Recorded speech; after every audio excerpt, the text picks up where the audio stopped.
दोस्तों, पिछले पोस्ट में मैंने आप लोगों से कहा था कॉकरोचों से कि आप साबित करें, कन्विंस करें कि ये जो कॉकरोच जनता पार्टी है वो भारतीय युवाओं की एक अभिव्यक्ति है, ना कि विदेशी ताकतों की साजिश। तो इसके बाद आप लोगों में से बहुतों ने कमेंट्स में इसके बारे में लिखा है और दीप के जी ने मुझसे राब्ता कायम की, मेरी उनसे बात हुई और उन्होंने ये डेटा मेरे साथ शेयर किया जो अभी मैं आपके साथ बांट रहा हूं। और उनसे बात करके मुझे वैसे भी लगा कि इनका कोई गलत मंशा नहीं है, बहुत ही देश प्रेमी है, बल्कि एक कुर्बानी, एक सेक्रीफाइस कर रहे हैं देश को सुधारने के लिए। और आपने ये भी देखा होगा कि 6 तारीख को शनिवार को वो दिल्ली में लोगों को बुला रहे हैं ताकि हम शिक्षा मंत्री के इस्तीफे के बारे में मांग करें। अब उनका और आप लोगों का कारण तो नीट के पेपर्स या CUET और CBSE के इम्तिहान हो सकते हैं, मगर मेरे लिए ये और भी बड़ा मुद्दा है।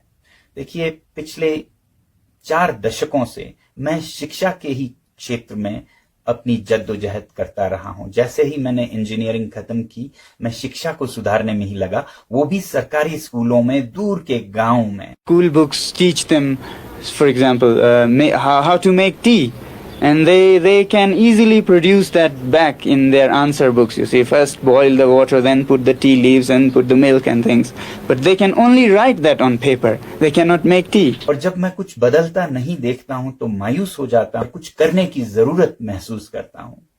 तो बड़ा मसला है, हो क्या रहा है हमारे शिक्षा के साथ। बहुत अच्छे नीतियां आ रही हैं जिनसे मैं बहुत खुश हूं। नई शिक्षा नीति आप लोगों ने देखा होगा, मगर उस पे अमल कितना हो रहा है, ग्राउंड पर, जमीन पर कितना उतर रहा है, उसे देख के मैं बहुत मायूस होता हूं।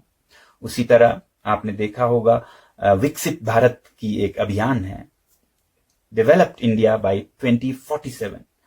अब ये विकसित भारत किसे न पसंद आए, मगर इसकी भी अमल को अगर देखें तो शायद आप मायूस हो जाएंगे।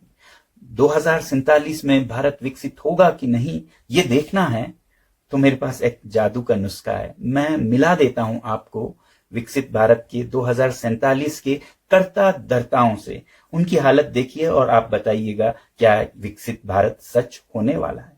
आइए मैं दिखाता हूं। ये वो बच्चे हैं जो आज प्री प्राइमरी क्लासेस में हैं भारत के गांव में। यही होंगे 25-30 साल के 2047 में, यही चला रहे होंगे भारत को। तो क्या आपको लगता है भारत विकसित होने वाला है अगर ये हालत रही हमारे विद्यालयों की? इसलिए मैं कहता हूं कि मंशा बहुत अच्छी है। मंशा के लिए मैं सरकार को 10 में से 10 दूंगा, मगर फिर अमल या हरकत उस पर कितनी होती हो वो फैसला करेगा कि बरकत कितना होता हो, क्योंकि हरकत में ही बरकत है, सिर्फ तमन्नाओं से नहीं बनता है एक देश।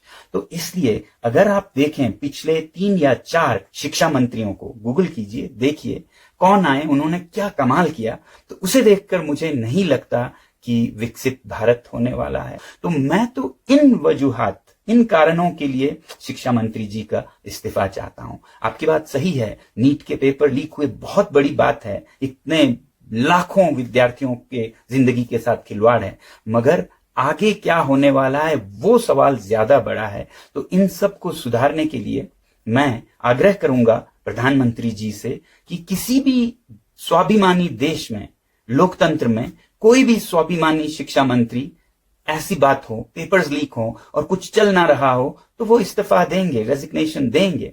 तो मुझे उम्मीद है कि ये अगले कुछ दिनों में होगा, या फिर बदल या फिर इस्तीफा। और अगर ऐसा नहीं होता है 5 जून तक भी, तो मजबूर होकर 6 जून को मैं भी आप लोगों से जुड़ूंगा ये आग्रह करने के लिए दिल्ली में। तो मैं तो आ रहा हूं दिल्ली आप लोगों से जुड़ने के लिए, दीप के जी से जुड़ने के लिए।